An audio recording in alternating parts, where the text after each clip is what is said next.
Cordial saludo, mi nombre es Daniela Carvajal, estudiante de la Corporación Universitaria Iberoamericana de la especialización en Neuropsicología de la Educación. Bueno, el día de hoy les hablaré un poco acerca del potencial de membrana en reposo, del potencial de acción, de la ley del todo o nada, de la sumación espacial y temporal y finalmente de la sinapsis. Bueno, comenzaré con el potencial de membrana en reposo. Entonces, tal como lo indica Quintanar en el 2010, las neuronas tienen pues como una capacidad de responder ante un estímulo esto que se debe a las condiciones bioeléctricas que presente la membrana plasmática, ¿cierto? Hay ocasiones que las membranas están en reposo y esto no quiere decir pues que no se esté efectuando ninguna acción, sino que por el contrario existe un gasto de energía para mantener ese reposo, ¿cierto? Las cuales pues son consideradas como las condiciones más ópticas para que con un mínimo de estímulo tenga la posibilidad de generar pues como una respuesta. Bueno, continuando con lo anterior, según Quintanar en el 2010, las membranas en reposo tienen pues como una gran cantidad de cargas positivas en la cercanía de la cara exterior de la membrana plasmática, ¿cierto? Y también tienen pues un exceso de cargas negativas, pero estas al interior de la membrana. Bueno, pues esta diferencia potencial se obtiene cuando se vence la tendencia continua de la difusión pues a mantener en equilibrio las concentraciones de iones en los dos lados de la membrana, ¿cierto? Pero pues a causa del transporte activo, las bombas tienen pues como la capacidad de contrarrestar esa igualdad y por lo tanto pues ese gradiente que se forma da la posibilidad de que se lleve a cabo la rápida despolarización de la membrana y finalmente se produce pues como el potencial de acción. Bueno, continuaré con el potencial de acción. Según Quintanar en el 2010, el proceso de transmisión debe ser pues activo, ¿cierto? Cuando la transmisión de diferencias de potencial del orden milivoltios a una cierta distancia, ¿cierto? Incluyendo pues, lo anterior incluyendo el consumo de energía. Entonces pues, dado lo mencionado anteriormente, el proceso activo de transferencia de carga se conoce como potencial de acción. Además, tal como lo indica IRA en el 2019, pues actualmente serán considerados los eventos que ocurren en un punto en un axón, ¿cierto? Eso ocurrirá cuando una región pequeña de la membrana del axón se estimule de manera artificial y pues entonces muestre como una respuesta con diversos cambios pues de las permeabilidades de los iones. Dado lo anterior, estos cambios que resultan del potencial de la membrana a este punto serán detectados por medio de los electrodos de registro, los cuales serán colocados en esta región del axón. La naturaleza del estímulo in vivo, pues o sea del cuerpo, y la manera mediante el cual los eventos eléctricos se conducen a diferentes puntos en todo lo largo del axón. Estos pues serán descritos en secciones posteriormente. Bueno, continuaré con la ley del todo o nada, ¿cierto?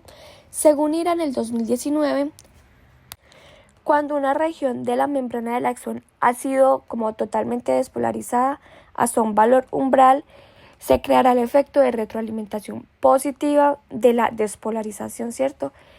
Esto pues ocurre sobre la permeabilidad del catión de sodio y también la permeabilidad del catión de sodio sobre la despolarización, ¿cierto? Entonces, pues, esto hace que el potencial de membrana aumente en gran medida hacia el valor, pues, de más 30 MB. Aunque, bueno, normalmente esto no se hace más positivo, ¿cierto? Dado que los canales de sodio se cierran con gran rapidez y entonces los canales de potasio se abren. Bueno, continuaré con la sumación espacial y temporal. Bueno, tal como lo indica IRA en el 2019, la suma espacial ocurre pues como a causa de la convergencia de botones terminales que son provenientes de distintos axones presinápticos, ¿cierto? Esto pues sobre las dendritas y el cuerpo celular de una neurona postsináptica. Por las grandes distancias pues que se encuentran entre los extremos distales de las dendritas y el segmento inicial del axón, ¿cierto? Entonces hay una grande oportunidad para que los potenciales sinápticos que se originan pues en distintas ubicaciones puedan pues como sumarse.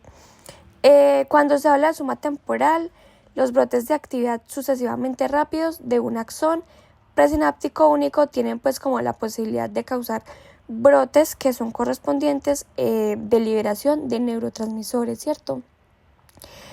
Bueno, lo mencionado anteriormente, da lugar a las ondas sucesivas de EPSP, las cuales pues se van multiplicando entre sí conforme van viajando al segmento inicial del axón, ¿cierto? Y finalmente, las sumas espacial y temporal pues se consideran bastante importantes en la determinación de la fuerza del estímulo de despolarización y en el segmento inicial del axón. Y bueno, por tal motivo, la frecuencia de producción de potenciales de acción. Bueno, y finalizaremos con la sinapsis. Tal como lo indica Ira, en el 2019, la sinapsis se refiere a una conexión funcional entre neuronas y una segunda célula. Igualmente, pues encontramos las sinapsis neuromusculares o también uniones neuromusculares, ¿cierto? Esta se refiere a sinapsis entre neurona y músculo, pero también existe pues o también podemos encontrar la sinapsis entre neurona y neurona. Pues estas normalmente comprenden conexiones entre el axón de una neurona y las dendritas. El cuerpo celular o el axón de una segunda neurona, estas se llaman sinapsis axodendríticas, axosomáticas y axoaxónicas respectivamente, ¿cierto? Bueno, tal como lo indica Quintanar en el 2010, la sinapsis se divide en dos tipos, ¿cierto? La sinapsis química y la sinapsis eléctrica. Entonces Quintanar en el 2010 indica pues que en la sinapsis química la transmisión de la información es unidireccional, lo que quiere decir pues que va de la membrana presináptica a la membrana postsináptica y pues el tiempo que se demora en pasar de una neurona a la otra es conocido como retardo sináptico. Además, según Ira en el 2019, la transmisión o las transmisiones químicas tienen una exigencia, ¿cierto? Esta es que la hendidura sináptica debe permanecer bastante estrecha y que las moléculas de los neurotransmisores se liberen pues como cerca de sus proteínas receptoras en la membrana postsináptica.